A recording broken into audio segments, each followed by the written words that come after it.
क्या हाल है आप सभी के। तो welcome back to another video. और आज की इस वीडियो में हम बात करने वाले हैं बिगिनर ट्रेनिंग मिस्टेक्स जो लोग करते हैं अपने स्टार्टिंग फेज ऑफ ट्रेनिंग में।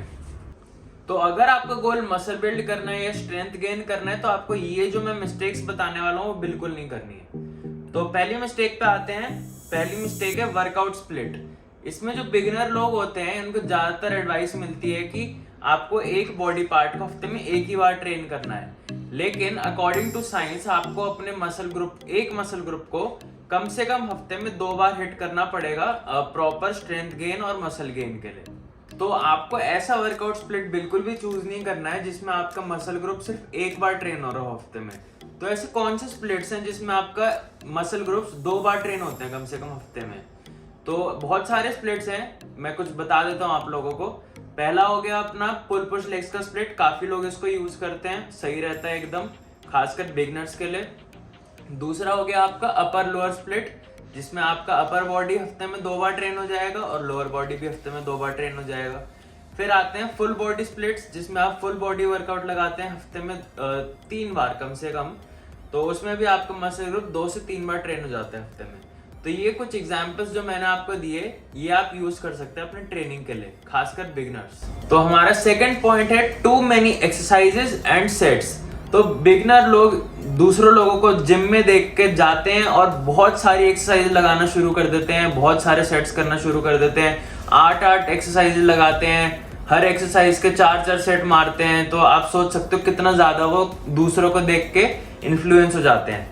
लेकिन अकॉर्डिंग टू साइंस आपको सिर्फ 10 to 20 सेट्स की जरूरत है पर वीक, ठीक है, पर वीक, पर सेशन नहीं, पर वीक मसल ग्रोथ के लिए।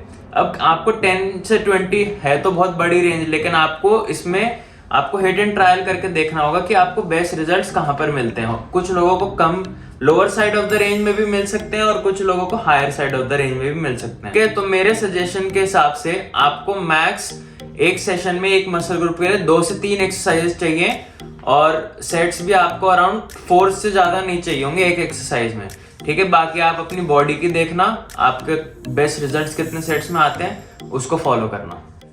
तो हमारा थर्ड पॉइंट है प्रोग्रेसिव ओवरलोड। तो देखो, मसल गेन और स्ट्रेंथ गेन करने के लिए आपको प्रोग्रेसिव ओवरलोड करना बहुत जरूरी है। प्रोग्रेसिव ओवरलोड होता क्या है? तो ये कुछ नहीं होता, बेसिकली आपको अपने वर्कआउट्स में प्रोग्रेस करते रहनी है। आपको ओवर टाइम ज्यादा वेट लगाने का सोच सकते हो, ज्यादा रेप्स लगाने का सोच सकते हो या ज्यादा सेट्स लगाने का सोच सकते हो। तो ओवर टाइम, मान लो एक बंदा जिम जाता है पहले दिन पे, ठीक है, उसका पहला दिन है। अब वो मान लो बाइसेप कर्ल में 5 किलो उठा रहा है, ठीक है। तो अगर उसको प्रोग्रेसिव ओवरलोड करना है तो उसको इस वेट को आगे लेके जाना होगा या फिर उसी वेट पे रेप्स ज्यादा मारने होंगे। तो आपको ये नहीं कि वो जा रहा है पहले दिन और फिर वो क्या कहते हैं 20वें दिन पे भी उसी वेट से मार रहा है। उसको कोशिश करनी है कि वो अपना जो लिफ्ट कर रहा है वेट वो इंक्रीज करता रहे या रेप्स इंक्रीज करता रहे या फिर सेट्स इंक्रीज करे, ठीक है। तो ये कुछ मेजर्स हैं प्रोग्रेसिव ओवरलोड के।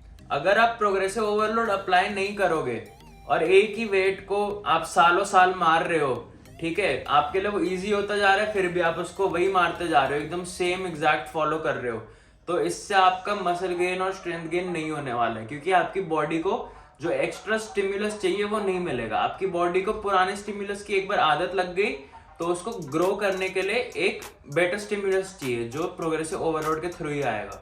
तो मेक श्योर करना है आपको कि आप प्रोग्रेसिव ओवरलोड पे फोकस करें, अपना स्ट्रेंथ गेन करें और आपका मसल फिर ऑटोमेटिकली बिल्ड होगा। तो हमारा फोर्थ पॉइंट है रेस्ट टाइम्स। तो देखो, मैंने आपको क्या बताया पिछले पॉइंट में प्रोग्रेसिव ओवरलोड के बारे में, ठीक है। तो देखो, बहुत सारे लोग ये गलती करते हैं कि वो अपने सेट्स के बीच में दूसरे लोग, क्योंकि जो जिम ब्रोज होते हैं यूजुअली बहुत कम रेस्ट लेते हैं, एक सेट मारते हैं फिर 30 से 60 सेकंड का रेस्ट लेते हैं, फिर दूसरा मारते हैं और ऐसे उनका पूरा वर्कआउट चलता जाता है। लेकिन जैसे मैंने आपको बताया कि आपकी ग्रोथ सिर्फ तभी हो सकती है जब आप प्रोग्रेसिव ओवरलोड अप्लाई करो।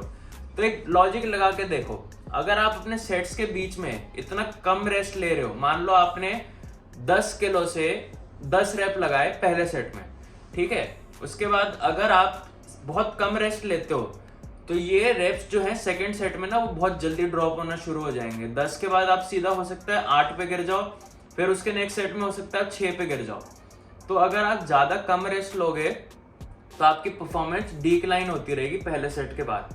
तो आपको मेक श्योर करना है कि हाइपरट्रॉफी सेट्स के लिए, जिसमें आपका गोल मसल बिल्ड करना है, आप 2 से 3 मिनट्स के आसपास रेस्ट ले सकते हो। और अगर बहुत ज़्यादा फैटिगिंग सेट है तो 4-5 भी हो सकता है। और स्ट्रेंथ के लिए तो मेरा सजेशन है 4-5 मिनट आपका रेस्ट कम से कम हो, इससे ज़्यादा भी हो सकता है अगर सेट आपके बहुत इंटेंस हो। तो रेस्ट टाइम्स को आपको कम नहीं रखना है, ठीक है।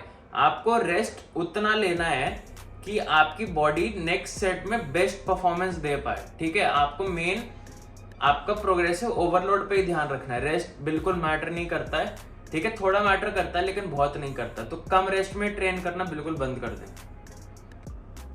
तो 5वां पॉइंट है हमारा न्यूट्रिशन। तो बहुत सारे लोग इस पॉइंट को बहुत अंडर एस्टिमेट कर देते हैं। ट्रेनिंग तो करते ही करते हैं लेकिन फिर बाहर जाके जंक खाने लग जाते हैं, ठीक है, गन खाने लग जाते हैं एकदम, जो आपकी बॉडी के लिए बिल्कुल यूजफुल नहीं है। देखो, जो आप अपनी बॉडी में डालोगे ना वही आपको ट्रेनिंग में फील होगा। अगर आप अच्छा खाना खा रहे हो तो आपको उतनी एनर्जी फील होगी अपनी ट्रेनिंग में और पूरे दिन में। तो आपको मेक श्योर करना है कि आप एक हेल्दी डाइट, क्लीन डाइट खाएं। थोड़ा बहुत चलेगा, 5-10% अगर आप थोड़ा बाहर का खा रहे हैं चलेगा, लेकिन मेजॉरिटी आपका 90% अच्छे और हेल्दी फूड से होना चाहिए।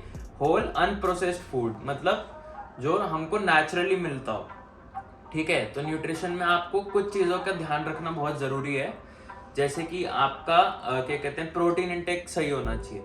आप अगर ट्रेनिंग कर रहे हो तो प्रोटीन एक ऐसा माइक्रो न्यूट्रिएंट है जो आपका रिकवरी में हेल्प करेगा, ठीक है। तो आपको 2 ग्राम पर kilogram of body weight protein लेना है। ये हायर एंड ही है, वैसे थोड़ा सा कम भी चलेगा, 10, 15, 20 ग्राम के आसपास, लेकिन अगर डबल लेते हो तो अच्छा ही रहेगा, ठीक है। फिर आपको मेक श्योर करना है कि आपके हेल्दी फैट्स भी अच्छे खासे अमाउंट में हो, क्योंकि जो हेल्दी फैट्स होते हैं वो टेस्टोस्टेरोन प्रोडक्शन का काम करते हैं मेल्स में खासकर, ठीक है। हेल्दी फैट्स हो गया, प्रोटीन हो गया, और कार्ब्स भी आपको एडिक्वेट रखने हैं, ताकि क्योंकि कार्ब्स एनर्जी का सोर्स है, ठीक है। अगर आप कार्ब्स बहुत कम खाओगे तो आपको ट्रेनिंग में एनर्जी नहीं आएगी, और फिर एनर्जी नहीं आएगी तो आप प्रोग्रेसिव ओवरलोड कहाँ ही कर पाओगे, है कि नहीं, ठीक है। तो आपको इन कुछ चीज़ों का ध्यान रखना है, अपना न्यूट्रिशन। हाँ, और कुछ चीज़ें आपको अपने माइक्रो न्यूट्रिएंट्स का भी ध्यान रखना है, ठीक है। आपको फ्रूट्स एंड वेजिटेबल्स रोज इंक्लूड करना है अपनी डाइट में, और आपका फाइबर इनटेक भी एडिक्वेट होना चाहिए। तो ये जो मैंने जितने भी पॉइंट्स बोले, इसको अगर आप ध्यान में रखोगे तो आपका न्यूट्रिशन सही कवर्ड हो जाएगा। तो हमारा 6th पॉइंट है रिकवरी। इसमें कुछ सब पॉइंट्स आते हैं, जिसमें एक की बात तो हम पहले ही कर चुके हैं, जो है न्यूट्रिशन। आपका प्रोटीन सही रहेगा तो आपकी रिकवरी सही रहेगी। इसमें जो दूसरा सब पॉइंट है वो हो गया आपका स्लीप। अगर आपकी 7 to 8 आवर्स की स्लीप है तो वो सही है, ठीक है। बाकी हर इंडिविजुअल का अलग रहता है, सबको अलग अलग मतलब अमाउंट में चाहिए होती है, तो वो एक स्टैंडर्डाइज नहीं है। तो बस आपको उतनी तो लेनी है जिसमें आप अपना बेस्ट परफॉर्मेंस दे पाओ, ठीक है। और ये यूजुअली 7 to 8 आवर्स के बीच में ही पड़ता है, ठीक है। इसके बाद लास्ट जो पॉइंट है वो है days of rest between sessions. तो फॉर एग्जाम्पल, अगर आपने अपना पुल सेशन मंडे को किया है, ठीक है, और फिर अगर आप वेडनेसडे को ही अपना पुल सेशन वापस करने वाले हो तो एडिक्वेट नहीं है, क्योंकि अकॉर्डिंग टू साइंस और मेरे एक्सपीरियंस के हिसाब से भी आपकी बॉडी को 48 to 72 आवर्स ऑफ रेस्ट चाहिए कम से कम in between sessions, proper muscle recovery के लिए, ठीक है। तो अगर आप मंडे को सेशन करते हो, जो मैंने अभी एग्जांपल दिया, तो आपका नेक्स्ट सेशन हो सकता है थर्सडे या फिर फ्राइडे को, ठीक है। तो इतना जो आपको डेज मिले ना, 2-3 दिन आपको जो रेस्ट मिले बीच में, इसमें आपका प्रॉपर मसल रिकवरी हो जाएगा। और जब आप नेक्स्ट सेशन में जाओगे ट्रेनिंग लगाने, तो आपको अपनी बेस्ट स्ट्रेंथ फील होगी, ठीक है। आप पहले से ज़्यादा लिफ्ट कर पाओगे, आप प्रोग्रेसिव ओवरलोड अप्लाई कर पाओगे।